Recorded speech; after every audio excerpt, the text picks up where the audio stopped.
ಜಗವೆಲ್ಲ ದೂರಾಗಿ ಜೊತೆಯಾಗಿ ನೀನಿರಲು ಭಯವೇನು ಭಯವೇನು ಭಯವೇನು ತಂದೆ. ಜಗವೆಲ್ಲ ದೂರಾಗಿ ಜೊತೆಯಾಗಿ ನೀನಿರಲು ಭಯವೇನು ಭಯವೇನು ಭಯವೇನು ತಂದೆ. ಜಗವೆಲ್ಲ ಜೊತೆಯಾಗಿ ನೀನೊಬ್ಬ ದೂರಾಗಿ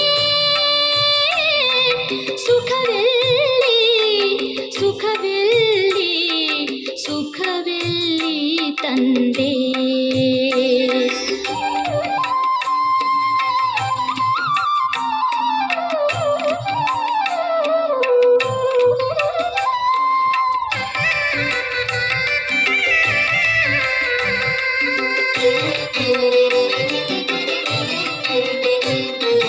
ದಿನಕರನೆ ಜೊತೆಗಿರಲು ದೀಪದ ಬೆಳಕೇಕೆ, ಕಲ್ಪತರು ಜೊತೆಗಿರಲು ಅಲ್ಪರ ಹಂಗೇಕೆ.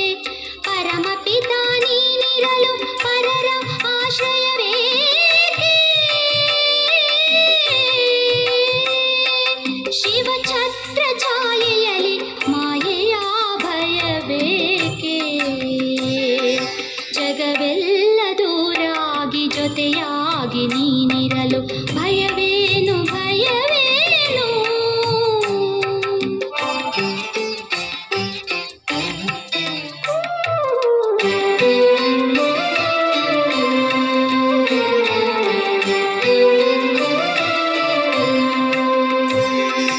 ಅವಿನಾಶಿ ಸಂಬಂಧಿ ಶಿವನೊಬ್ಬ ನೀನಿರಲು ದೇಹಧಾರಿಗಳಲ್ಲಿ ಮೋಹ ಮಮತೆಗಳೇಕೆ. ಪರಮಾತ್ಮ ಜೊತೆಗಿರಲು ಪರಮತದ ಭ್ರಮೆಯೇಕೆ. ಶಿವಸಿಂಧು ನೀನಿರಲು ಬಂಧನದ ಭಯವೇಕೆ. ಜಗವೆಲ್ಲ ದೂರಾಗಿ ಜೊತೆಯಾಗಿ ನೀನಿರಲು ಭಯವೇನು ಭಯವೇನು ಭಯವೇನು ತಂದೆ. ಭಯವೇನು ತಂದೆ ಭಯವೇನು ತಂದೆ. ಓಂ ಶಾಂತಿ. ಮಧುರಾತಿ ಮಧುರ ಶಿವ ಪರಮಾತ್ಮ ತಂದೆಯ ಮಧುರ ಮಹಾವಾಕ್ಯವನ್ನು ಕೇಳೋಣ. ಇಂದಿನ ಮುರಳಿಯ ದಿನಾಂಕವಾಗಿದೆ 27/8/2026. ಪ್ರಾತಃ ಮುರಳಿ ಬಾಪ್ತಾದ ಮಧುಬನ್. ಮಧುರ ಮಕ್ಕಳೇ, ಈಗ ಈ ಬೇಹದ್ದಿನ ಹಳೆಯ ಪ್ರಪಂಚದ ವಿನಾಶವಾಗಲಿದೆ. ಹೊಸ ಪ್ರಪಂಚವು ಸ್ಥಾಪನೆಯಾಗುತ್ತಿದೆ. ಆದ್ದರಿಂದ ಹೊಸ ಪ್ರಪಂಚದಲ್ಲಿ ಹೋಗುವುದಕ್ಕಾಗಿ ಪವಿತ್ರರಾಗಿ. ಪ್ರಶ್ನೆಯಾಗಿದೆ, ಪರಮಾತ್ಮನ ಬಗ್ಗೆ ನೀವು ಮಕ್ಕಳು ಯಾವ ಅದ್ಭುತ ಮಾತನ್ನು ತಿಳಿದುಕೊಂಡಿದ್ದೀರಿ? ಯಾವುದು ಮನುಷ್ಯರ ತಿಳುವಳಿಕೆಗಿಂತ ದೂರವಿದೆ? ಉತ್ತರ, ನೀವು ಹೇಳುತ್ತೀರಿ, ಹೇಗೆ ಆತ್ಮವು ಜ್ಯೋತಿರ್ಬಿಂದುವಾಗಿದೆಯೋ ಹಾಗೆಯೇ ಪರಮಾತ್ಮನು ಸಹ ಅತಿ ಸೂಕ್ಷ್ಮ ಜ್ಯೋತಿರ್ಬಿಂದುವಾಗಿದ್ದಾರೆ. ಈ ಅದ್ಭುತ ಮಾತುಗಳು ಮನುಷ್ಯರ ತಿಳುವಳಿಕೆಗಿಂತ ದೂರವಿದೆ. ಕೆಲವು ಮಕ್ಕಳು ಸಹ ಇದರಲ್ಲಿ ತಬ್ಬಿಬ್ಬಾಗುತ್ತಾರೆ. ತಂದೆಯು ತಿಳಿಸುತ್ತಾರೆ, ಮಕ್ಕಳೇ, ತಬ್ಬಿಬ್ಬಾಗಬೇಡಿ. ಒಂದು ವೇಳೆ ಚಿಕ್ಕ ರೂಪದಲ್ಲಿ ನೆನಪು ನಿಲ್ಲುವುದಿಲ್ಲವೆಂದರೆ ದೊಡ್ಡ ರೂಪದಲ್ಲಿಯೇ ನೆನಪು ಮಾಡಿರಿ. ಆದರೆ ಅವಶ್ಯವಾಗಿ ನೆನಪು ಮಾಡಬೇಕಾಗಿದೆ. ಗೀತೆಯಾಗಿದೆ, ರಾತ್ರಿಯ ಪ್ರಯಾಣಿಕನೇ ಸುಸ್ತಾಗಬೇಡ. ಓಂ ಶಾಂತಿ. ಆತ್ಮಿಕ ಮಕ್ಕಳಿಗೆ ಆತ್ಮಿಕ ತಂದೆಯು ತಿಳಿಸುತ್ತಾರೆ, ಆದ್ದರಿಂದ ಮಕ್ಕಳೇ ಆತ್ಮಾಭಿಮಾನಿಗಳಾಗಿ ಕುಳಿತುಕೊಳ್ಳಬೇಕಾಗಿದೆ. ಈ ರೀತಿ ಮತ್ತೆಲ್ಲಿಯೂ ತಿಳಿಸುವುದಿಲ್ಲ. ಯಾವುದೇ ಸಾಧು ಸಂತ ಮೊದಲಾದವರು ಸಹ ಆತ್ಮಾಭಿಮಾನಿಯಾಗಿ ಕುಳಿತುಕೊಳ್ಳಿರಿ ಎಂದು ತಿಳಿಸುವುದಿಲ್ಲ. ಇದನ್ನು ಒಬ್ಬ ತಂದೆಯೇ ತಿಳಿಸುತ್ತಾರೆ. ಮತ್ಯಾರಿಗೂ ಹೇಳಲು ಬರುವುದೇ ಇಲ್ಲ. ಈ ಯುಕ್ತಿಯನ್ನು ಮತ್ಯಾರೂ ತಿಳಿಸಲು ಸಾಧ್ಯವಿಲ್ಲ. ನೀವು ಮಕ್ಕಳು ತಿಳಿದುಕೊಂಡಿದ್ದೀರಿ, ನಾವು ಆತ್ಮರಾಗಿದ್ದೇವೆ. ಆತ್ಮವೇ ಬಂದು ಶರೀರವನ್ನು ಬಿಟ್ಟು ಇನ್ನೊಂದನ್ನು ತೆಗೆದುಕೊಳ್ಳುತ್ತದೆ. ಕೆಲವೊಮ್ಮೆ ವಕೀಲ, ಕೆಲವೊಮ್ಮೆ ವೈದ್ಯನಾಗುತ್ತದೆ. ಆತ್ಮವೇ ಈಗ ಪತಿತವಾಗಿದೆ, ಮತ್ತೆ ಪಾವನವಾಗುತ್ತದೆ. ಆತ್ಮದಲ್ಲಿ ಜ್ಞಾನ ಧಾರಣೆಯಾಗುತ್ತದೆ. ತಂದೆಯು ನಿರಾಕಾರ ಜ್ಞಾನ ಸಾಗರನಾಗಿದ್ದಾರೆ ಅಂದ ಮೇಲೆ ಅವಶ್ಯವಾಗಿ ಬಂದು ಜ್ಞಾನವನ್ನು ತಿಳಿಸುತ್ತಾರಲ್ಲವೇ? ಪತಿತ ಪಾವನನಾಗಿದ್ದಾರೆ, ಆದ್ದರಿಂದ ಅವಶ್ಯವಾಗಿ ಬಂದು ಪಾವನರನ್ನಾಗಿ ಮಾಡುತ್ತಾರೆ. ಅವರು ಪಾರಲೌಕಿಕ ಪರಮಪಿತ ಪರಮಾತ್ಮನಾಗಿದ್ದಾರೆ. ತಿಳಿಸುತ್ತಾರೆ, ನಾನು ನಿಮ್ಮ ಪಾರಲೌಕಿಕ ತಂದೆಯಾಗಿದ್ದೇನೆ, ಜ್ಞಾನ ಸಾಗರನಾಗಿದ್ದೇನೆ. ನನಗೆ ನನ್ನದೇ ಆದ ಶರೀರವಿಲ್ಲ. ಇದೆಲ್ಲ ಜ್ಞಾನವನ್ನು ನೀವಾತ್ಮರು ಧಾರಣೆ ಮಾಡಿಕೊಳ್ಳುತ್ತೀರಿ ಅಂದಾಗ ನೀವು ಆತ್ಮಾಭಿಮಾನಿಗಳು ಆಗಬೇಕಾಗಿದೆ. ದೇಹಾಭಿಮಾನವನ್ನು ಇಟ್ಟುಕೊಳ್ಳಬಾರದು. ಕೇಳುವವರು ಮತ್ತು ಹೇಳುವವರು ಇಬ್ಬರು ದೇಹಾಭಿಮಾನಿಯಾಗಿರುವ ಸ್ಥಳವು ಮತ್ತೆಲ್ಲಿಯೂ ಇರುವುದಿಲ್ಲ. ತಂದೆಯಂತೂ ನಿರಾಕಾರನಾಗಿದ್ದಾರೆ. ಅವರು ಬಂದು ನಿಮಗೆ ರಾಜಯೋಗವನ್ನು ಕಲಿಸುತ್ತಾರೆ. ಉಳಿದೆಲ್ಲ ಮನುಷ್ಯರು ದೇಹಾಭಿಮಾನಿಗಳಾಗಿದ್ದಾರೆ. ಬಲೆ, ಈ ಲಕ್ಷ್ಮೀನಾರಾಯಣರು ಆತ್ಮಾಭಿಮಾನಿಯಾಗಿದ್ದರು ಎಂದು ಹೇಳುತ್ತಾರೆ. ಆದರೂ ಸಹ ದೇಹಾಭಿಮಾನವಂತೂ ಇರುತ್ತದೆಯಲ್ಲವೇ? ಈ ಜ್ಞಾನವನ್ನು ಪರಮಪಿತ ಪರಮಾತ್ಮನೇ ಬಂದು ಕೊಡುತ್ತಾರೆ. ಆತ್ಮವು ಧಾರಣೆ ಮಾಡಿಕೊಳ್ಳುತ್ತದೆ. ಆತ್ಮಕ್ಕೆ ಪತಿತನಿಂದ ಪಾವನನಾಗುವ ಯುಕ್ತಿಯನ್ನು ತಿಳಿಸುತ್ತಾರೆ. ಈಗ ಇಡೀ ಪ್ರಪಂಚದ ಅವನತಿಯಾಗಿದೆ, ಪುನಃ ಉನ್ನತಿ ಮಾಡಲು ಬರುತ್ತಾರೆ. ಇದನ್ನು ನೀವು ಮಕ್ಕಳು ತಿಳಿದುಕೊಂಡಿದ್ದೀರಿ. ಅವನತಿ ಎಂದರೆ ವಿನಾಶ, ಉನ್ನತಿ ಎಂದರೆ ಸ್ಥಾಪನೆ. ಸ್ಥಾಪನೆ ಮತ್ತು ವಿನಾಶ. ಯಾವುದರ ಸ್ಥಾಪನೆ? ಹೊಸ ಪ್ರಪಂಚದ ಸ್ಥಾಪನೆ, ಸ್ವರ್ಗದ ಸ್ಥಾಪನೆ, ಮತ್ತೆ ಹಳೆಯ ಪ್ರಪಂಚ ನರಕದ ವಿನಾಶ. ಸ್ಥಾಪನೆ ಮತ್ತು ವಿನಾಶ. ಕಲಿಯುಗವು ಹಳೆಯ ಪ್ರಪಂಚವಾಗಿದೆ. ಇದರ ವಿನಾಶವು ಖಂಡಿತ ಆಗಬೇಕಾಗಿದೆ. ವಿನಾಶದ ಚಿಹ್ನೆಯು ಈ ಮಹಾಭಾರತ ಯುದ್ಧವಾಗಿದೆ. ಮಹಾಭಾರತದ ವೃತ್ತಾಂತವನ್ನು ಮಹಾಭಾರತದ ಶಾಸ್ತ್ರದಲ್ಲಿ ತೋರಿಸುತ್ತಾರೆ.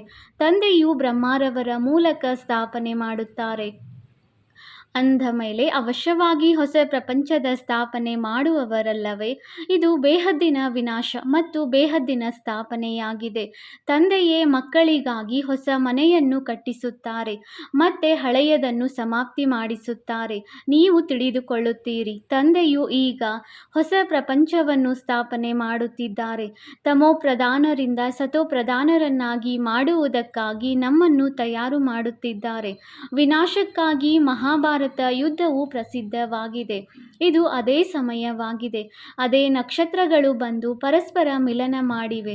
ಯಾವುದು ಮಹಾಭಾರತದ ಸಮಯದಲ್ಲಿ ಇತ್ತು. ಈ ಏಣಿಯಲ್ಲಿಯೂ ಬರೆಯಲಾಗಿದೆ, ಭಾರತದ ಉತ್ಥಾನ ಮತ್ತು ಪತನದ ಅದ್ಭುತ ಕಥೆಯೆಂದು. ಈ ಸಮಯದಲ್ಲಿ ಕಲ್ಪ ಎಂಬ ಹೆಸರು ಬರಬೇಕಾಗಿದೆ. ಆದಿಯಿಂದ ಅಂತ್ಯದವರೆಗೆ ಮನುಷ್ಯರು 84 ಜನ್ಮಗಳನ್ನು ತೆಗೆದುಕೊಳ್ಳುತ್ತಾರೆ. ಇದು ಸಹ ನಿಮ್ಮ ಬುದ್ಧಿಯಲ್ಲಿದೆ. ಮನುಷ್ಯರ ಬುದ್ಧಿಗೆ ಒಮ್ಮೆಲೆ ಗಾಡ್ರೇಜ್ ಬೀಗವು ಹಾಕಲ್ಪಟ್ಟಿದೆ. ಈ ಮಾತುಗಳನ್ನು ಮನುಷ್ಯರೇ ತಿಳಿದುಕೊಳ್ಳಬೇಕಾಗಿದೆ. ಆತ್ಮರು ಪಾತ್ರವನ್ನು ಅಭಿನಯಿಸಲು ಇಲ್ಲಿ ಶರೀರ ಧಾರಣೆ ಮಾಡಿಕೊಳ್ಳುತ್ತೀರಿ ಅಂದ ಮೇಲೆ ಡ್ರಾಮಾದ ಆದಿ ಮಧ್ಯ ಅಂತ್ಯದ ರಚಯಿತ, ನಿರ್ದೇಶಕ, ಮುಖ್ಯ ಪಾತ್ರಧಾರಿ ಮೊದಲಾದವರನ್ನು ಅರಿತುಕೊಳ್ಳಬೇಕಲ್ಲವೇ? ಈಗ ನಿಮಗೆ ಡ್ರಾಮಾದ ಆದಿಯಿಂದ ಹಿಡಿದು ಅಂತ್ಯದವರೆಗೆ 3 ಕಾಲಗಳ ಜ್ಞಾನವು ಅರ್ಥವಾಗಿದೆ. ತಂದೆಯ ಮೂಲಕ ಇದೆಲ್ಲ ಜ್ಞಾನವು ಸಿಗುತ್ತಿದೆ. ಸೃಷ್ಟಿ ಚಕ್ರವು ಹೇಗೆ ಸುತ್ತುತ್ತದೆ? ಇದಕ್ಕೆ ಆತ್ಮಿಕ ಜ್ಞಾನವೆಂದು ಹೇಳಲಾಗುತ್ತದೆ. ದೈಹಿಕ ಜ್ಞಾನಕ್ಕೆ ಫಿಲಾಸಫಿ ಎಂದು ಹೇಳಲಾಗುತ್ತದೆ. ಆತ್ಮಿಕ ಜ್ಞಾನಕ್ಕೆ ಜ್ಞಾನವೆಂದು ಹೇಳಲಾಗುತ್ತದೆ. ಇವೆಲ್ಲ ಮಾತುಗಳನ್ನು ಮಕ್ಕಳ ಬುದ್ಧಿಯಲ್ಲಿ ಕೂರಿಸಿದ್ದಾರೆ. ಮಕ್ಕಳಿಗೆ ತಿಳಿದಿದೆ, ಈಗ 84 ಜನ್ಮಗಳ ನಾಟಕವು ಮುಕ್ತಾಯವಾಗುತ್ತದೆ. ನಾವೀಗ ಹಿಂತಿರುಗಿ ಹೋಗುತ್ತೇವೆ. ಆದರೆ ಪತಿತರು ಯಾರೂ ಹಿಂತಿರುಗಿ ಹೋಗಲು ಸಾಧ್ಯವಿಲ್ಲ. ಇಲ್ಲದಿದ್ದರೆ ಇಷ್ಟೊಂದು ಜಪ, ತಪ, ತೀರ್ಥ ಯಾತ್ರೆಗಳನ್ನು ಏಕೆ ಮಾಡುತ್ತಾರೆ? ಪವಿತ್ರರಾಗಿರುವುದಕ್ಕಾಗಿಯೇ ಗಂಗಾ ಸ್ನಾನ ಮಾಡಲು ಹೋಗುತ್ತಾರೆ. ಆದರೆ ಅದರಿಂದ ಯಾರೂ ಪಾವನರಾಗಲು ಸಾಧ್ಯವಿಲ್ಲ. ಅದರಿಂದ ಯಾರೂ ಹಿಂತಿರುಗಿ ಹೋಗುವುದಕ್ಕೂ ಸಾಧ್ಯವಿಲ್ಲ. ಇಂಥವರು ಧಾಮಕ್ಕೆ ಹೋದರು. ಜ್ಯೋತಿಯಲ್ಲಿ ಜ್ಯೋತಿಯು ಸಮಾವೇಶವಾಯಿತು ಎಂದು ಸುಮ್ಮನೆ ಹೇಳುತ್ತಿರುತ್ತಾರೆ. ಆದರೆ ತಂದೆಯು ತಿಳಿಸಿದ್ದಾರೆ, ಯಾರೂ ಹಿಂತಿರುಗಿ ಹೋಗುವುದಿಲ್ಲ. ಎಲ್ಲ ಪಾತ್ರಧಾರಿಗಳು ಇಲ್ಲಿಯೇ ಇದ್ದಾರೆ. ಈಗ ನಾಟಕವು ಮುಕ್ತಾಯವಾಗುತ್ತದೆ. ಆದ್ದರಿಂದ ಎಲ್ಲರೂ ಸ್ಟೇಜಿನ ಮೇಲೆ ನಿಂತಿದ್ದಾರೆ. ಎಲ್ಲರೂ ಇಲ್ಲಿ ಹಾಜರಿದ್ದಾರೆ. ಬೌದ್ಧರು, ಕ್ರಿಶ್ಚಿಯನ್ನರು ಇಲ್ಲಿದ್ದಾರೆಂಬುದು ಮನುಷ್ಯರಿಗೆ ತಿಳಿದಿಲ್ಲ. ನೀವು ತಿಳಿದುಕೊಂಡಿದ್ದೀರಿ. ಯಾರೆಲ್ಲ ಆತ್ಮಗಳು ಮೇಲಿನಿಂದ ಇಲ್ಲಿಗೆ ಬಂದಿದ್ದಾರೆಯೋ ಎಲ್ಲರೂ ಈ ಸಮಯದಲ್ಲಿ ತಮೋಪ್ರಧಾನರಾಗಿದ್ದಾರೆ. ತಮೋಪ್ರಧಾನರಿಂದ ಸತೋಪ್ರಧಾನರು ಕಲ್ಪದ ಮೊದಲು ಆಗಿದ್ದರು. ತಂದೆಯು ಬಂದು ಸ್ಥಾಪನೆ ಮತ್ತು ವಿನಾಶವನ್ನು ಮಾಡಿಸುತ್ತಾರೆ, ತಿಳಿಸುತ್ತಾರೆ. ಈ ಜ್ಞಾನವು ರಾಜರಿಗೂ ರಾಜರನ್ನಾಗಿ ಮಾಡುವಂಥದ್ದಾಗಿದೆ. ನಾನು ನಿಮ್ಮನ್ನು ರಾಜಾದಿರಾಜರನ್ನಾಗಿ ಮಾಡುತ್ತೇನೆ. ಕೃಷ್ಣನಂತೂ ಸ್ಥಾಪನೆ ಮಾಡಿಸುವುದಿಲ್ಲ. ತಂದೆಯು ರಚಯಿತನಾಗಿದ್ದಾರೆ. ತಂದೆಯೇ ಬಂದು ತಿಳಿಸುತ್ತಾರೆ, ಮಕ್ಕಳೇ, ಯಾವಾಗ ಸೃಷ್ಟಿಯು ಪತಿತವಾಗುವುದೋ ಆಗ ನೀವು ನನ್ನನ್ನು ಕರೆಯುತ್ತೀರಿ. ನಾನು ಹೊಸ ಸೃಷ್ಟಿಯನ್ನು ರಚಿಸುತ್ತೇನೆಂದಲ್ಲ, ಪ್ರಳಯವಾಗುತ್ತದೆ ಎಂದು ತೋರಿಸಿರುವುದು ತಪ್ಪಾಗಿದೆ. ಮನುಷ್ಯರು ಕರೆಯುವುದೇ, ಹೇ ಪತಿತ ಪಾವನ, ಬನ್ನಿ ಎಂದು. ಅಂದ ಮೇಲೆ ಅವಶ್ಯವಾಗಿ ಪತಿತ ಪ್ರಪಂಚದಲ್ಲಿ ಬರುತ್ತಾರಲ್ಲವೇ? ತಂದೆಯೇ ಬಂದು ಕೃಷ್ಣಪುರಿಯ ಸಾಕ್ಷಾತ್ಕಾರ ಮಾಡಿಸುತ್ತಾರೆ. ಕೃಷ್ಣನು ಆಲದ ಎಲೆಯ ಮೇಲೆ ತೇಲಿ ಬಂದನೆಂದು ತೋರಿಸುತ್ತಾರೆ. ಇದು ಸರಿಯಾದ ಮಾತಾಗಿದೆ. ಹೊಸ ಪ್ರಪಂಚದಲ್ಲಿ ಮೊದಲು ಕೃಷ್ಣನೇ ಬರುತ್ತಾನೆ.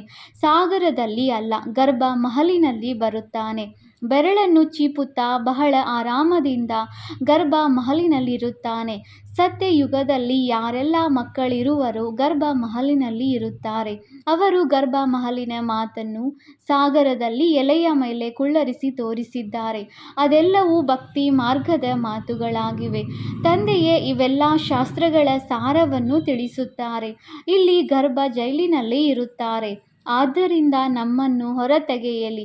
ಮತ್ತೆ ನಾವು ಪಾಪ ಮಾಡುವುದಿಲ್ಲ ಎಂದು ಆತ್ಮವು ಬೇಡುತ್ತದೆ. ಆದರೆ ರಾವಣನ ಪ್ರಪಂಚದಲ್ಲಿ ಪಾಪಗಳಂತೂ ಆಗಿಯೇ ಆಗುತ್ತವೆ. ಆದರೂ ಪಾಪಗಳನ್ನು ಮಾಡತೊಡಗುತ್ತಾರೆ. ನೀವು ಅರ್ಧಕಲ್ಪ ಪಂಜರದ ಪಕ್ಷಿಗಳಾಗಿ ಬಿಡುತ್ತೀರಿ. ಕಳ್ಳ ಕಾಕರಿಗೆ ಪಂಜರದ ಪಕ್ಷಿಗಳೆಂದು ಹೇಳುತ್ತಾರೆ. ಜೈಲಿನಿಂದ ಹೊರಗೆ ಬರುತ್ತಾರೆ, ಮತ್ತೆ ಕಳ್ಳತನ ಮಾಡುತ್ತಾ ಇರುತ್ತಾರೆ, ಪುನಃ ಜೈಲಿಗೆ ಹೋಗಬೇಕಾಗುತ್ತದೆ. ಆದ್ದರಿಂದ ಪಂಜರದ ಪಕ್ಷಿಗಳೆಂದು ಹೇಳಲಾಗುತ್ತದೆ. ತಂದೆಯು ತಿಳಿಸುತ್ತಾರೆ, ಇದು ರಾವಣ ರಾಜ್ಯವಾಗಿದೆ. ಅಲ್ಲಂತೂ ಈ ಮಾತುಗಳು ಇರುವುದಿಲ್ಲ. ಅದು ರಾಮರಾಜ್ಯವಾಗಿರುತ್ತದೆ. ಅಲ್ಲಿ ಗರ್ಭ ಜೈಲಾಗಲಿ ಸ್ಥೂಲ ಜೈಲಾಗಲಿ ಇರುವುದಿಲ್ಲ. ಇಲ್ಲಂತೂ ಎಷ್ಟೊಂದು ಮನುಷ್ಯರು ಜೈಲಿನಲ್ಲಿ ಬಿದ್ದಿರುತ್ತಾರೆ. ಗರ್ಭವು ಜೈಲಾಗಿದೆ ಮತ್ತು ಆ ಜೈಲು ಸಹ ಇದೆ. ಡಬಲ್ ಜೈಲುಗಳಿವೆ. ಕಲಿಯುಗದ ಅಂತ್ಯವಲ್ಲವೇ? ತಂದೆಯು ತಿಳಿಸುತ್ತಾರೆ, ನೀವು ಮಕ್ಕಳು ಈಗ ನಿರ್ಮಾಣ ಮಾಡುತ್ತಿದ್ದೀರಿ. ಉನ್ನತಿ ಮತ್ತು ಅವನತಿ ಪ್ರತಿ ಕಲ್ಪವೂ ಆಗುತ್ತಲೇ ಇರುತ್ತದೆ. ಪ್ರಪಂಚದ ಉನ್ನತಿ ಮತ್ತು ಅವನತಿಯಾಗುತ್ತದೆ. ಅದರಲ್ಲಿ ಮುಖ್ಯ ಪಾತ್ರವು ಭಾರತದ್ದಾಗಿದೆ. ಪರಮಾತ್ಮ ಮತ್ತು ಆತ್ಮರು ಬಹಳ ಕಾಲ ಅಗಲಿ ಹೋಗಿದ್ದರು ಎಂದು ಹಾಡುತ್ತಿರುತ್ತಾರೆ. ಅದಕ್ಕೂ ಲೆಕ್ಕವು ಬೇಕಲ್ಲವೇ? ಯಾವ ಆತ್ಮರು ಬಹಳ ಕಾಲದಿಂದ ಅಗಲಿ ಹೋಗಿದ್ದರೋ ಮೊಟ್ಟ ಮೊದಲು ದೇವಿ ದೇವತಾ ಧರ್ಮದ ಆತ್ಮರು ಪಾತ್ರವನ್ನು ಅಭಿನಯಿಸಲು ಬರುತ್ತಾರೆ. ಈಗ ಆ ದೇವತೆಗಳಿಲ್ಲ. ಅವರು ರಾಜ್ಯ ಮಾಡಿ ಹೋಗುತ್ತಾರೆ. ಅವರ ಸಾಕ್ಷಿಯಾಗಿ ಚಿತ್ರಗಳು ಇರುತ್ತವೆ. ರಾಜ್ಯವಂತೂ ಸಮಾಪ್ತಿಯಾಯಿತು. ಸ್ವರ್ಗವೇ ಸಮಾಪ್ತಿಯಾಗುತ್ತದೆ. ನಂತರ ನರಕವಾಗುತ್ತದೆ. ಮತ್ತೆ ನರಕವು ಸಮಾಪ್ತಿಯಾಗಿ ಸ್ವರ್ಗವಾಗುತ್ತದೆ. ಅಂದಾಗ ಹೊಸ ಪ್ರಪಂಚದ ಸ್ಥಾಪನೆ, ಹಳೆಯದರ ವಿನಾಶವಾಗುತ್ತದೆ. ಸ್ಥಾಪನೆಗಾಗಿ ಮಕ್ಕಳು ಬೇಕಲ್ಲವೇ? ಇರುವವರು ನೀವೇ ಆಗಿದ್ದೀರಿ. ಮೊದಲು ನೀವು ದೈವಿ ಗುಣವಂತ ದೇವತೆಗಳಾಗಬೇಕಾಗಿದೆ. ಮನುಷ್ಯರಿಂದ ದೇವತೆಗಳನ್ನಾಗಿ ಮಾಡಿದರು ಎಂಬುದು ಗಾಯನವಿದೆ. ಮನುಷ್ಯರು ಪತಿತರಾಗಿದ್ದಾರಲ್ಲವೇ? ಭಗವಾನ್ ವಾಚ್, ಗೃಹಸ್ಥ ವ್ಯವಹಾರದಲ್ಲಿರುತ್ತಾ ಕಮಲ ಪುಷ್ಪ ಸಮಾನರಾಗಬೇಕಾಗಿದೆ. ಈಗ ಈ ಮೃತ್ಯು ಲೋಕದ ಅಂತಿಮ ಜನ್ಮವಾಗಿದೆ. ಇದರಲ್ಲಿ ಪವಿತ್ರರಾಗಬೇಕಾಗಿದೆ. ಇದನ್ನು ಬಹಳ ಚೆನ್ನಾಗಿ ತಿಳಿಸಬೇಕು. ನಾವು ಈ ಮೃತ್ಯು ಲೋಕದ ಅಂತಿಮ ಜನ್ಮ ಪವಿತ್ರರಾಗಿರುತ್ತೇವೆ. ತಂದೆಯು ತಿಳಿಸುತ್ತಾರೆ, ವಿಕಾರಗಳ ಮೇಲೆ ಜಯ ಗಳಿಸಿದರೆ ನೀವು ವಿಶ್ವದ ಮಾಲೀಕರಾಗುವಿರಿ. ಮಕ್ಕಳು ಸಹ ಕೇಳಿ ಮತ್ತೆ ಅನ್ಯರಿಗೆ ತಿಳಿಸುತ್ತೀರಿ. ಈ ಹಳೆಯ ಪ್ರಪಂಚದ ವಿನಾಶವು ಸನ್ಮುಖದಲ್ಲಿ ನಿಂತಿದೆ. ಇದು ಅದೇ ಮಹಾಭಾರತ ಯುದ್ಧವಾಗಿದೆ. ಕಾಮ ಮಹಾಶತ್ರುವಾಗಿದೆ. ಆದ್ದರಿಂದ ಪ್ರತಿಜ್ಞೆ ಮಾಡಿರಿ. ಈಗ ನೀವು ತಿಳಿದುಕೊಂಡಿದ್ದೀರಿ, ನಾವು ಪವಿತ್ರರಾಗುತ್ತೇವೆ. ಈ ಹಳೆಯ ಪ್ರಪಂಚದ ವಿನಾಶವು ಅವಶ್ಯವಾಗಿ ಆಗಲಿದೆ. ಅದಕ್ಕೆ ಮೊದಲೇ ಪವಿತ್ರರಾಗಬೇಕಾಗಿದೆ. ವಿನಾಶವಾದರೆ ಮತ್ತೆ ಮಾತೇ ಕೇಳಬೇಡಿ. ಹಾಹಾಕಾರವಾಗಿ ಬಿಡುತ್ತದೆ. ಬಹಳ ಕಠಿಣ ಮೃತ್ಯುವಿರುತ್ತದೆ. ನೀವು ನೋಡುವುದಕ್ಕೂ ಸಾಧ್ಯವಿಲ್ಲ. ಹೇಗೆ ಯಾರಿಗಾದರೂ ಆಪರೇಷನ್ ಆಗುತ್ತದೆ ಎಂದರೆ ಅದನ್ನು ನಿರ್ಬಲರು ನೋಡಿ ತಡೆಯುವುದಿಲ್ಲ, ಮೂರ್ಛಿತರಾಗಿ ಬೀಳುತ್ತಾರೆ. ಆದ್ದರಿಂದ ವೈದ್ಯರು ಕುಟುಂಬದವರನ್ನು ಬರಲು ಬಿಡುವುದಿಲ್ಲ. ಈಗಂತೂ ಎಷ್ಟು ದೊಡ್ಡ ಆಪರೇಷನ್ ಆಗುವುದು. ಒಬ್ಬರು ಇನ್ನೊಬ್ಬರನ್ನು ಸಾಯಿಸುತ್ತಾ ಇರುತ್ತಾರೆ. ಇದು ಕೊಳಕು ಪ್ರಪಂಚ, ಮುಳ್ಳುಗಳ ಕಾಡಾಗಿದೆ. ಸತ್ಯಯುಗಕ್ಕೆ ಹೂದೋಟ, ಹೂವಿನ ಉದ್ಯಾನವನವೆಂದು ಹೇಳಲಾಗುತ್ತದೆ. ದೇವತೆಗಳು ಚೈತನ್ಯ ಹೂಗಳಲ್ಲವೇ? ಮನುಷ್ಯರಂತೂ ತಿಳಿದುಕೊಳ್ಳುತ್ತಾರೆ. ಸ್ವರ್ಗದಲ್ಲಿ ಯಾವುದೋ ಹೂದೋಟವಿರುತ್ತದೆ ಎಂದು ಏನನ್ನು ಕೇಳಿಸಿಕೊಳ್ಳುವರೋ ಅದನ್ನೇ ಹೇಳಿಬಿಡುತ್ತಾರೆ. ಭಗವಂತನ ಹೂದೋಟವೆಂದು ಹೇಳುತ್ತಾರಲ್ಲವೇ? ಧ್ಯಾನದಲ್ಲಿ ಹೋದಾಗಲೂ ಉದ್ಯಾನವನವನ್ನು ನೋಡುತ್ತಾರೆ. ಅಲ್ಲಾಹನು ಕೈಯಲ್ಲಿ ಹೂ ಕೊಟ್ಟರು ಎಂದು ಹೇಳುತ್ತಾರೆ. ಬುದ್ಧಿಯಲ್ಲಿಯೇ ಅಲ್ಲಾಹನ ಹೂದೋಟವಿರುತ್ತದೆ. ಆದ್ದರಿಂದ ಅದರಂತೆಯೇ ಕಾಣುತ್ತದೆ. ಭಕ್ತಿ ಮಾರ್ಗದಲ್ಲಿ ಸಾಕ್ಷಾತ್ಕಾರಕ್ಕಾಗಿ ಭಕ್ತಿ ಮಾಡುತ್ತಾರೆ. ಸಾಕ್ಷಾತ್ಕಾರವಾಯಿತೆಂದರೆ ಭಗವಂತನು ಸರ್ವವ್ಯಾಪಿ ಎಂದು ಹೇಳಿಬಿಡುತ್ತಾರೆ. ಏನು ಕಳೆದು ಹೋಯಿತೋ ಅದು ಪುನಃ ಆಗುವುದು. ಮಕ್ಕಳು ಯಾವ ಉಡುಪಿನಲ್ಲಿ ಹೇಗೆ ಬಂದಿದ್ದರೋ ಅದೇ ಉಡುಪುಗಳಲ್ಲಿ ಕಲ್ಪದ ನಂತರವೂ ಬರುತ್ತೀರಿ. ಈ ನಾಟಕವನ್ನು ಕೆಲವರು ಬಹಳ ಚೆನ್ನಾಗಿ ತಿಳಿದುಕೊಳ್ಳುತ್ತಾರೆ. ತಂದೆಯ ಬಳಿ ಯಾರಾದರೂ ಬರುತ್ತಾರೆಂದರೆ ತಂದೆಯು ಕೇಳುತ್ತಾರೆ, ಮೊದಲು ಎಂದಾದರೂ ಬಂದಿದ್ದೀರಾ? ಹೌದು ಬಾಬಾ, ಕಲ್ಪದ ಮೊದಲು ಸಹ ತಮ್ಮೊಂದಿಗೆ ಮಿಲನ ಮಾಡಿದ್ದೆವು, ತಮ್ಮಿಂದ ಆಸ್ತಿಯನ್ನು ಪಡೆಯಲು ಬಂದಿದ್ದೆವು ಎಂದು ಹೇಳುತ್ತಾರೆ. ತಂದೆಯು ಕೇಳುತ್ತಾರೆ, ಏನು ಪದವಿಯನ್ನು ಪಡೆದಿದ್ದೀರಿ? ಮಮ್ಮ ಬಾಬಾ ಎಂದು ಹೇಳುತ್ತೇವೆ. ಅಂದ ಮೇಲೆ ಅವಶ್ಯವಾಗಿ ಅವರ ಮನೆತನದಲ್ಲಿ ಬರುತ್ತೇವೆ. ತಂದೆಯು ಹೇಳುತ್ತಾರೆ, ಮಕ್ಕಳೇ, ಶ್ರೇಷ್ಠ ಪದವಿಯನ್ನು ಪಡೆಯುವ ಪುರುಷಾರ್ಥ ಮಾಡಿರಿ. ಇವೆಲ್ಲ ಮಾತುಗಳು ನಿಮ್ಮ ಬುದ್ಧಿಯಲ್ಲಿವೆ. ಅವಶ್ಯವಾಗಿ ಯುದ್ಧವೂ ಇದೆ. ನರಕದ ವಿನಾಶವಂತೂ ಆಗಲೇಬೇಕಾಗಿದೆ. ನಿಮ್ಮ ಬಳಿ ಒಳ್ಳೊಳ್ಳೆಯ ಚಿತ್ರಗಳಿವೆ. ಕೃಷ್ಣನ 2 ಗೋಲಗಳಿರುವ ಚಿತ್ರವನ್ನು ಸಹ ಮಾಡಿಸಬೇಕು. ಇದರಲ್ಲಿ ಬಹಳ ಸ್ಪಷ್ಟವಾಗಿದೆ, ಸ್ವರ್ಗದ ದ್ವಾರವು ತೆರೆಯುತ್ತದೆ ಎಂದರೆ ನರಕವು ಸಮಾಪ್ತಿಯಾಗುತ್ತದೆ. ನಿಮ್ಮ ಮುಖವು ಸ್ವರ್ಗದ ಕಡೆ ಇದೆ. ಇದು ಬಹಳ ಅಕ್ಯುರೇಟ್ ಮಾತಾಗಿದೆ. ನೀವು ತಿಳಿದುಕೊಂಡಿದ್ದೀರಿ. ನಾವೀಗ ಮನೆಗೆ ಹೋಗಬೇಕಾಗಿದೆ. ಅಂದ ಮೇಲೆ ಮನೆಯನ್ನೇ ನೆನಪು ಮಾಡಬೇಕಾಗಿದೆ. ಹಳೆಯ ಪ್ರಪಂಚವನ್ನು ಮರೆಯಬೇಕಾಗುತ್ತದೆ. ಇದಕ್ಕೆ ಬೇಹದ್ದಿನ ವೈರಾಗ್ಯವೆಂದು ಹೇಳಲಾಗುತ್ತದೆ. ಹಳೆಯ ಪ್ರಪಂಚವನ್ನು ಬಿಟ್ಟು ನಾವು ತಂದೆಯ ಬಳಿ ಹೋಗುತ್ತೇವೆ. ನೆನಪಿನ ಯಾತ್ರೆಯಿಂದಲೇ ಹೋಗುತ್ತೇವೆ. ಮುಖ್ಯವಾಗಿರುವುದು ನೆನಪಿನ ಮಾತಾಗಿದೆ. ನೆನಪನ್ನಂತೂ ಎಲ್ಲರೂ ಮಾಡುತ್ತಾರಲ್ಲವೇ? ಈಗ ತಂದೆಯು ಯಥಾರ್ಥ ಮಾತನ್ನು ತಿಳಿಸುತ್ತಾರೆ. ನನ್ನನ್ನು ನೆನಪು ಮಾಡಿರಿ. ಇದು ಅವ್ಯಭಿಚಾರಿ ನೆನಪು, ಜೊತೆಗೆ ಅರ್ಥಸಹಿತವಾಗಿದೆ. ನೀವು ತಿಳಿದುಕೊಂಡಿದ್ದೀರಿ, ಶಿವ ತಂದೆಯು ಬಿಂದುವಾಗಿದ್ದಾರೆ. ತಮ್ಮನ್ನು ಆತ್ಮ ಬಿಂದುವೆಂದು ತಿಳಿಯಿರಿ. ತಂದೆಯನ್ನು ಬಿಂದುವೆಂದು ತಿಳಿದುಕೊಳ್ಳಿ. ಹೊಸ ಮಾತನ್ನು ನೋಡಿ ಬೇಗನೆ ಮರೆತು ಹೋಗುತ್ತಾರೆ. ತಮ್ಮನ್ನು ಆತ್ಮನೆಂದು ತಿಳಿದು ತಂದೆ ಮತ್ತು ತಮ್ಮ ಮನೆಯನ್ನು ನೆನಪು ಮಾಡಬೇಕಾಗಿದೆ.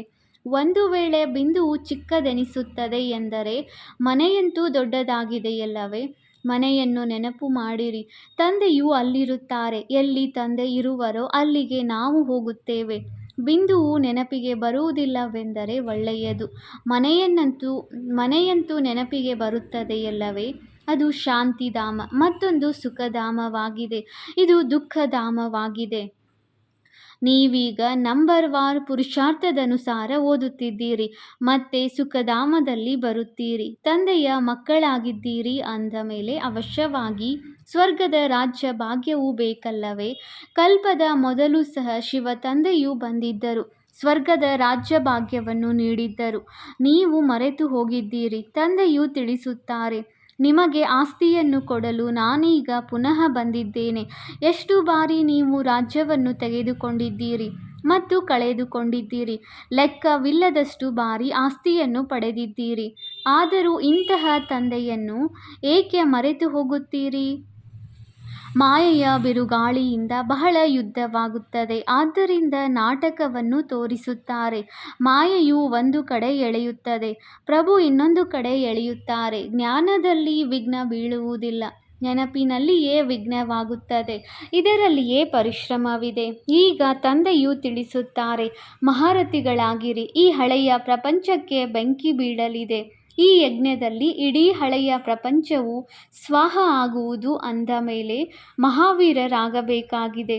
ನೀವು ಮಕ್ಕಳು ಅಟಲ ಅಖಂಡ ಅಡೋಲ ರಾಜ್ಯವನ್ನು ಪಡೆಯಬೇಕಾಗಿದೆ. ನಿಮ್ಮ ಬುದ್ಧಿಯೋಗವು ತಂದೆಯ ಜೊತೆ ಈ ರೀತಿ ಇರಲಿ. ಬಲೆ ಎಷ್ಟೊಂದು ಬಿರುಗಾಳಿಗಳು ಬರಲಿ, ಮಾಯೆಯು ಏನು ಮಾಡಲು ಸಾಧ್ಯವಾಗಬಾರದು. ಇದು ನಿಮ್ಮ ಅಂತಿಮದ ಸ್ಥಿತಿಯಾಗಿದೆ. ಹೇಗೆ ವರ್ಗಾವಣೆಯಾಗುವ ಶಾಲೆಯಲ್ಲಿ ಅಂತಿಮದಲ್ಲಿ ಪರೀಕ್ಷೆ ಇರುತ್ತದೆ, ನಿಮ್ಮ ಮಾಲೆಯು ಅಂತಿಮದಲ್ಲಿ ಆಗುವುದು. ನಾವು ಈ ರೀತಿಯಾಗುತ್ತೇವೆ. ಇಂಥವರು ಈ ಪದವಿ ಪಡೆಯುವರು, ಇವರು ದಾಸಿಯಾಗುವರು. ಇದೆಲ್ಲವೂ ನಿಮಗೆ ಸಾಕ್ಷಾತ್ಕಾರವಾಗುವುದು. ಆ ಸಮಯದಲ್ಲಂತೂ ಏನೂ ಮಾಡಲು ಸಾಧ್ಯವಿಲ್ಲ. ಪಶ್ಚಾತ್ತಾಪ ಪಡಬೇಕಾಗುವುದು. ನಾನು ಏನು ಮಾಡಿಬಿಟ್ಟೆನು, ಶ್ರೀಮತದಂತೆ ಏಕೆ ನಡೆಯಲಿಲ್ಲ. ಆದರೆ ಆ ಸಮಯದಲ್ಲಿ ಏನೂ ಮಾಡಲು ಸಾಧ್ಯವಿಲ್ಲ. ಹೀಗೆ ಅನೇಕರು ಪಶ್ಚಾತ್ತಾಪ ಪಡುವರು. ಹೇಗೆ ಮನುಷ್ಯರು ಯಾರನ್ನಾದರೂ ಕೊಲೆ ಮಾಡಿ ನಂತರ ಪಶ್ಚಾತ್ತಾಪ ಪಡುತ್ತಾರೆ. ಆದರೆ ಕೊಲೆಯಾಗಿ ಹೋಯಿತೆಂದ ಮೇಲೆ ಮತ್ತೇನು ಮಾಡಲು ಸಾಧ್ಯ. ಆದ್ದರಿಂದ ತಂದೆಯು ತಿಳಿಸುತ್ತಾರೆ, ಹುಡುಗಾಟಿಕೆ ಮಾಡಬೇಡಿ, ತಮ್ಮ ಪುರುಷಾರ್ಥ ಮಾಡುತ್ತಾ ಇರಿ. ಒಳ್ಳೆಯದು. ಮಧುರಾತಿ ಮಧುರ ಅಗಲಿ ಹೋಗಿ ಮರಳಿ ಸಿಕ್ಕಿರುವ ಮಕ್ಕಳ ಪ್ರತಿ ಮಾತಾಪಿತ ಬಾಪ್ದಾದಾರವರ ನೆನಪು, ಪ್ರೀತಿ ಹಾಗೂ ಸುಪ್ರಭಾತ. ಆತ್ಮಿಕ ಮಕ್ಕಳಿಗೆ ಆತ್ಮಿಕ ತಂದೆಯ ನಮಸ್ತೆ. ನಾವು ಆತ್ಮಿಕ ಮಕ್ಕಳಿಂದ ಆತ್ಮಿಕ ತಂದೆಗೆ ನೆನಪು, ಪ್ರೀತಿ ಹಾಗೂ ನಮಸ್ತೆ ನಮಸ್ತೆ ನಮಸ್ತೆ. ಧಾರಣೆಗಾಗಿ ಮುಖ್ಯಸಾರ ಪಾಯಿಂಟ್ ನಂಬರ್ 1. 84 ಜನ್ಮಗಳ ನಾಟಕವು ಈಗ ಮುಕ್ತಾಯವಾಗುತ್ತದೆ. ಹಿಂತಿರುಗಿ ಮನೆಗೆ ಹೋಗಬೇಕಾಗಿದೆ. ಆದ್ದರಿಂದ ಆತ್ಮಾಭಿಮಾನಿಯಾಗಿದ್ದು ಪಾವನರಾಗಬೇಕಾಗಿದೆ. ದೇಹಾಭಿಮಾನವನ್ನು ಕಳೆಯಬೇಕಾಗಿದೆ. Point number 2. ಅರ್ಥ ಸಹಿತವಾಗಿ ತನ್ನನ್ನು ಆತ್ಮ ಬಿಂದುವೆಂದು ತಿಳಿದು ಬಿಂದು ತಂದೆಯ ಅವ್ಯಭಿಚಾರಿ ನೆನಪಿನಲ್ಲಿ ಇರಬೇಕಾಗಿದೆ. ಮಹಾವೀರರಾಗಿ ತಮ್ಮ ಸ್ಥಿತಿಯನ್ನು ಅಚಲ ಅಡೋಲವನ್ನಾಗಿ ಮಾಡಿಕೊಳ್ಳಬೇಕಾಗಿದೆ. ವರದಾನ: ವ್ಯರ್ಥದ ಲೀಕೇಜನ್ನು ಸಮಾಪ್ತಿಗೊಳಿಸಿ ಸಮರ್ಥರಾಗುವಂತಹ ಕಡಿಮೆ ಖರ್ಚಿನಲ್ಲಿ ಬಹಳ ಪ್ರಸಿದ್ಧರಾಗಿರಿ. ಸಂಗಮ ಯುಗದಲ್ಲಿ ಬಾಪ್ದಾದಾರವರ ಮೂಲಕ ಯಾವುದೆಲ್ಲ ಖಜಾನೆಗಳು ಸಿಕ್ಕಿವೆ, ಆ ಎಲ್ಲ ಖಜಾನೆಗಳನ್ನು ವ್ಯರ್ಥದಲ್ಲಿ ಹೋಗುವುದರಿಂದ ಉಳಿತಾಯ ಮಾಡುತ್ತೀರೆಂದರೆ ಕಡಿಮೆ ಖರ್ಚಿನಲ್ಲಿ ಹೆಚ್ಚು ಪ್ರಸಿದ್ಧರಾಗುತ್ತೀರಿ. ವ್ಯರ್ಥದಿಂದ ಉಳಿತಾಯ ಮಾಡುವುದು ಎಂದರೆ ಸಮರ್ಥರಾಗುವುದು. ಎಲ್ಲಿ ಸಮರ್ಥತೆ ಇದೆ ಅಲ್ಲಿ ವ್ಯರ್ಥವಾಗಿ ಹೋಗಲು ಸಾಧ್ಯವೇ ಇಲ್ಲ. ಒಂದು ವೇಳೆ ವ್ಯರ್ಥದ ಲೀಕೇಜ್ ಇದೆಯೆಂದರೆ ಎಷ್ಟಾದರೂ ಪುರುಷಾರ್ಥ ಮಾಡಿರಿ, ಪರಿಶ್ರಮ ಪಡಬಹುದು, ಆದರೆ ಶಕ್ತಿಶಾಲಿಯಾಗಲು ಸಾಧ್ಯವಿಲ್ಲ. ಆದ್ದರಿಂದ ಲೀಕೇಜಿನ ಪರಿಶೀಲನೆ ಮಾಡುತ್ತಾ ಸಮಾಪ್ತಿ ಮಾಡುತ್ತೀರೆಂದರೆ ವ್ಯರ್ಥದಿಂದ ಸಮರ್ಥರು ಆಗಿಬಿಡುತ್ತೀರಿ. ಸ್ಲೋಗನ್: ಪ್ರವೃತ್ತಿಯಲ್ಲಿರುತ್ತಾ ಸಂಪೂರ್ಣ ಪವಿತ್ರರಾಗುವುದೇ ಯೋಗಿ ಅಥವಾ ಜ್ಞಾನಿ ಆತ್ಮನ ಚಾಲೆಂಜ್ ಆಗಿದೆ. ಅವ್ಯಕ್ತ ಸೂಚನೆ: ಅಪವಿತ್ರತೆಯ ಬೀಜವನ್ನು ಸಮಾಪ್ತಿ ಮಾಡಿ ಸಂಪೂರ್ಣ ಸ್ವಚ್ಛ ಪವಿತ್ರವಾಗಿರಿ. ಪರಮಾತ್ಮನ ಜ್ಞಾನದ ನವೀನತೆ ಪವಿತ್ರತೆಯಾಗಿದೆ. ನಶೆಯಿಂದ ಹೇಳುತ್ತೀರಿ ಅಲ್ಲವೇ, ಬೆಂಕಿ ಹತ್ತಿ ಒಟ್ಟಿಗೆ ಇದ್ದರೂ ಬೆಂಕಿ ಹೊತ್ತುಕೊಳ್ಳುವುದಿಲ್ಲ. ತಾವು ಭಾಷಣಗಳಲ್ಲಿ ಹೇಳುತ್ತೀರಿ, ಪವಿತ್ರತೆ ಇಲ್ಲದೆ ಯೋಗಿ ಆತ್ಮ ಜ್ಞಾನಿ ಆತ್ಮ ಆಗಲು ಸಾಧ್ಯವಿಲ್ಲ. ಈ ಚಾಲೆಂಜನ್ನು ಈಗ ಪ್ರಾಕ್ಟಿಕಲ್ ರೂಪದಲ್ಲಿ ತೆಗೆದುಕೊಂಡು ಬನ್ನಿ. ಓಂ ಶಾಂತಿ.